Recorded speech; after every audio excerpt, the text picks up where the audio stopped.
Hello, hello, everybody. I'm Dr. Catherine Grill, and I am back with Dr. Claire Wheeler for another Neolth Ask the Experts live stream event.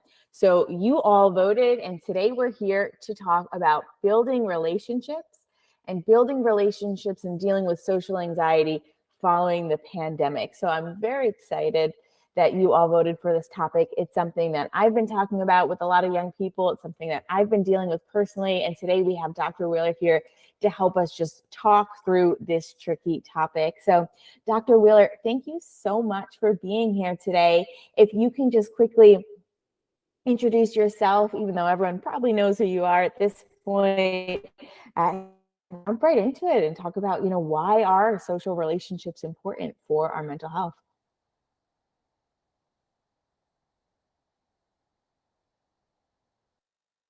Whoops, the mute button. Thank you, Catherine. It's great to be back, and I can't believe it's been a whole month since our last live stream. And this is a super important topic, in part because with the coming of spring and the milder weather, it's becoming obvious to me that more and more people are getting out. Like I look out my window or I go to campus and I see a lot more people out walking around and interacting with each other.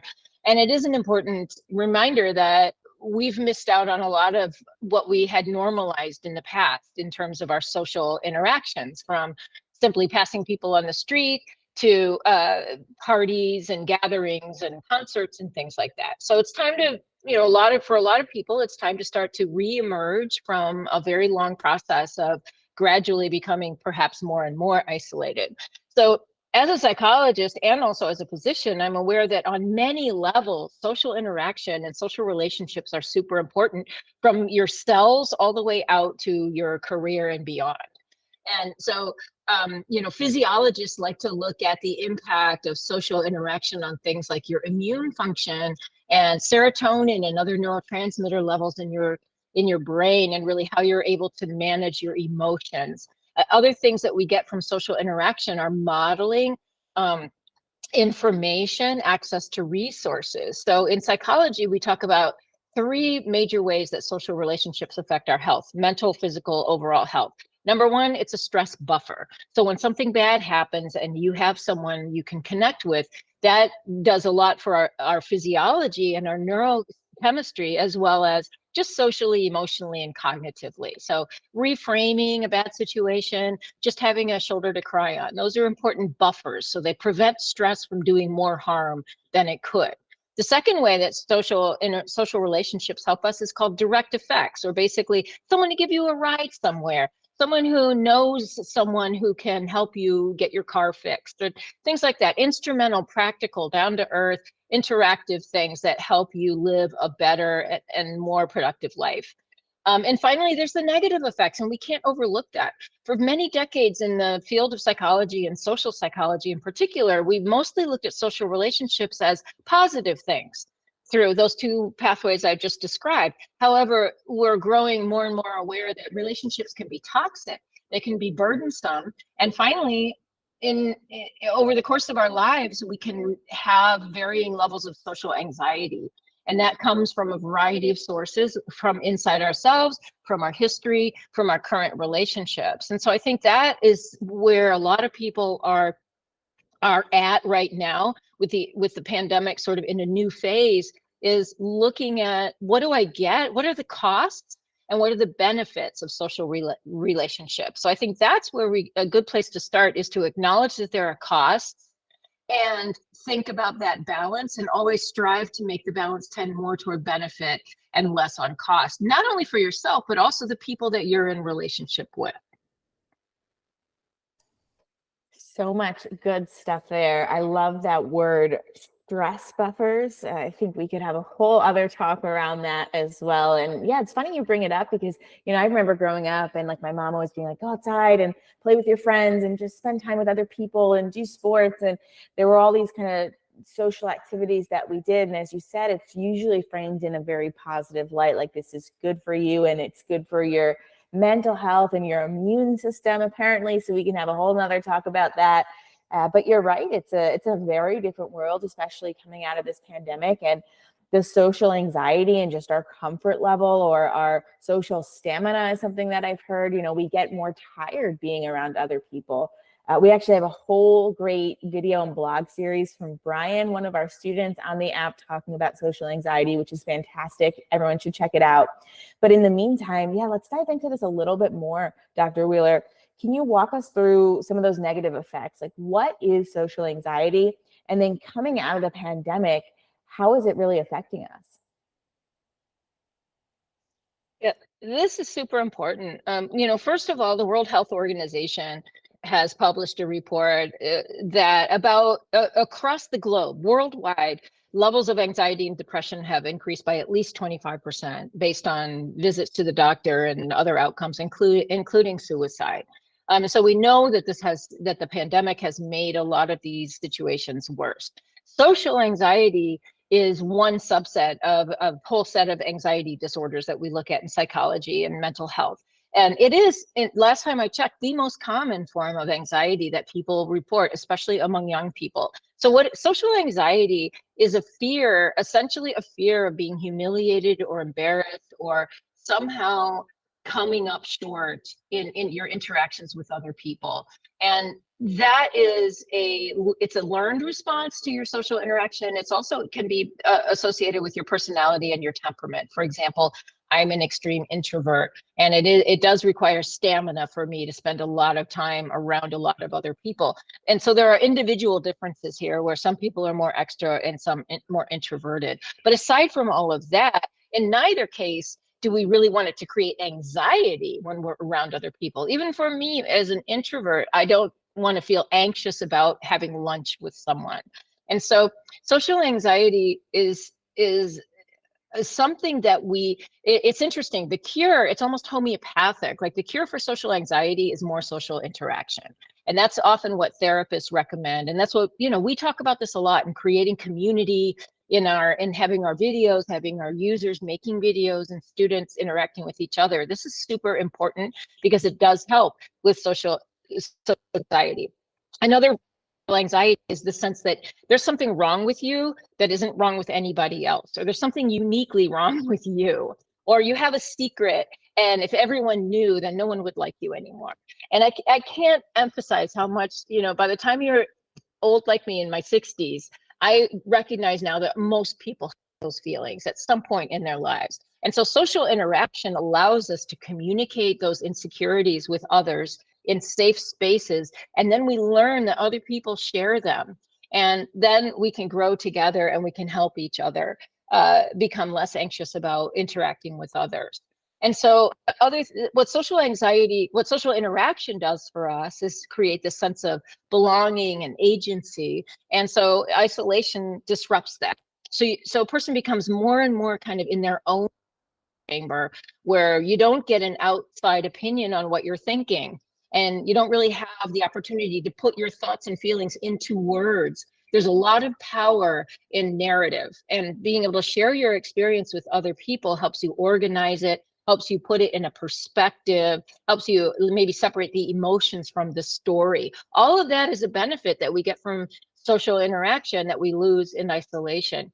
But then when we think about, okay, I'm going to go out now and I'm going to start sharing all this again, it can be scary. So another thing to know about social anxiety, especially now, is not only is it quite common, it's also just not even at the level of a disorder per se or real anxiety. It is very widespread.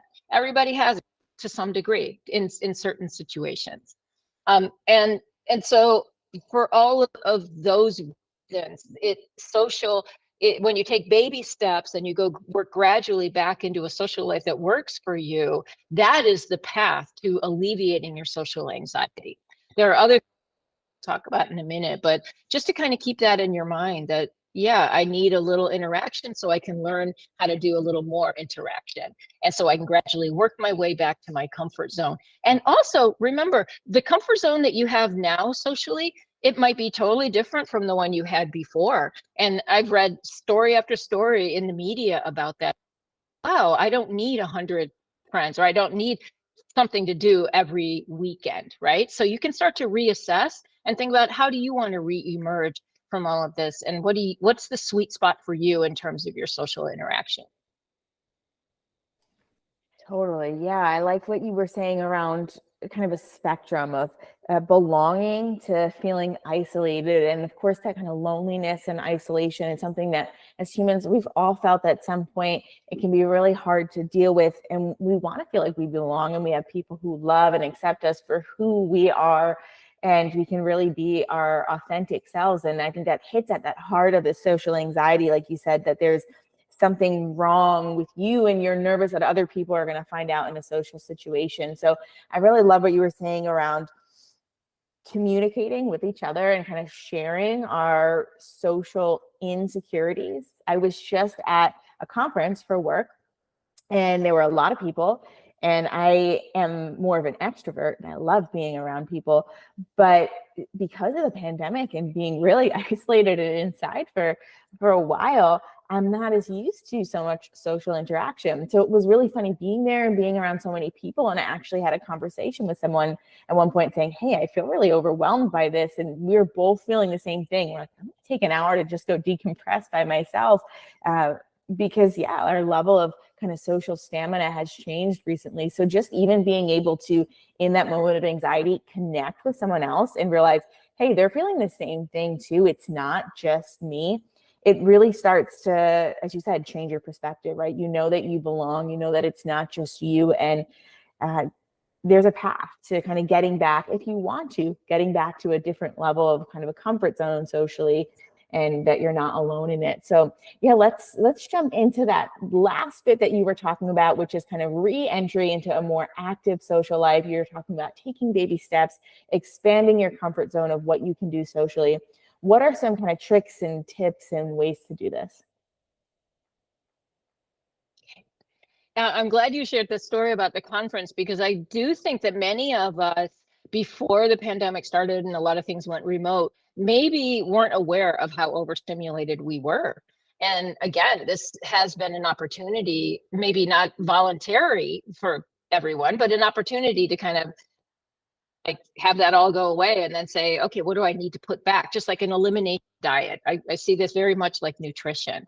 So one of them, again, is to reassess your relationships before diving back in. And going back to the beginning of this talk, if there were problematic relationships that were challenging or were making your social anxiety worse, or even downright toxic, you don't really have to re-engage in those relationships in many cases, right? It could be a family member or someone that you are essentially stuck with, but you can be discerning about the people you want to reconnect with. And it's okay to not be available when people you really don't want to reconnect with try to reconnect with you. It's hard, and it can, you feel badly, you don't want to hurt someone else's feelings, but there are nice ways to do that. And one of them is to just be busy, have something else going on.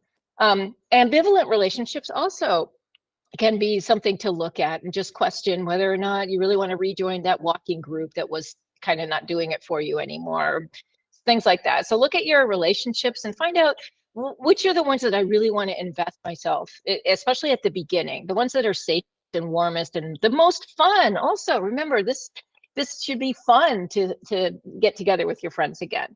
And you may have lost some really sweet connections along the way, and don't be afraid to reach out.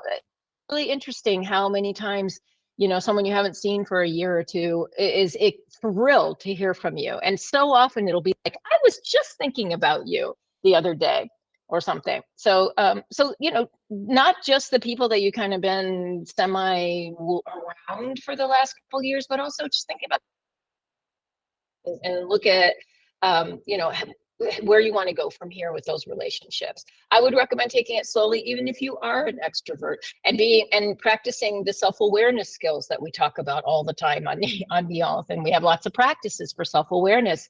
How's your body feeling? Are you getting overwhelmed? Is the noise too much? It's okay. And again, communication is key. So, one thing that a lot of people, it's helpful to learn is that few things are more endearing to other people than vulnerability and self-awareness. And when you notice something that's going on for you in a situation and you casually or just plain out share it with another person, like you just mentioned, the chances are that person's feeling it too. But if they aren't, then they will resonate with you. They will support you. And if they don't, they're not really your friend, right? So it takes it's risky, and it creates vulnerability, but being able to share that sense, like, wow, this is all new. Recently I did something and went for a walk with someone, and I said, I think I've turned weird. Am I weird now? Because I really just didn't know. And simple little questions like that really help connect with other people. And really having respect for your feelings, because social contagion is real. And so when it's time around other people, we don't absorb their thoughts and feelings. And so actually, many of us are more closely in touch with our own feelings. Our self-awareness has benefited from the lack of all this social distraction and social noise. So hold on to that. Hold on to what you've learned about yourself and what has grown within you in these last few years, and what you want to bring out into the world. And honor and respect those feelings, because they come from deep inside you and they have validity. 3 really amazing and tangible takeaways that we can have as we're starting to re-enter this social world. One that I took away was boundaries. Saying no is okay. Prioritizing the things that work and don't work for you, and really well said around just reassessing, right? Maybe beforehand we just were doing everything and didn't know, and it was so overstimulating, there was too much. And it's okay to not jump back into what you were doing 3 years ago. You can gradually get there, or you can say, you know what, I don't even want to go back to that. I want to have a new normal, and that's fine for me. Setting those goals, I am a big fan of kind of quantitative goals, and I like my watch and my metrics. And during the pandemic, I set goals for me physically because of my physical health, because I started to see that decline. I was like, all right, I need to get back to things. So you can do the same thing with your social health. And it doesn't need to go from 0 to 100 right away. It's just, what am I doing now? And then how can I build a little bit more onto that? Maybe it's just doing one social activity, right, a month or something. You can build that into your Neolth app and make it a self-care activity, but just slowly building up and expanding that comfort zone.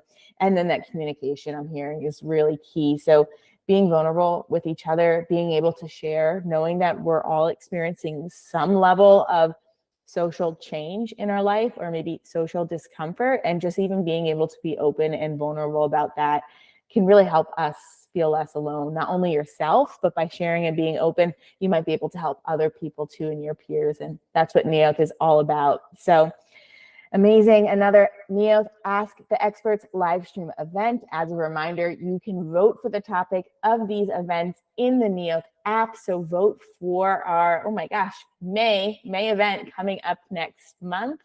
And Dr. Wheeler, thank you so much for being here today. Anything that you want to say in closing to the group?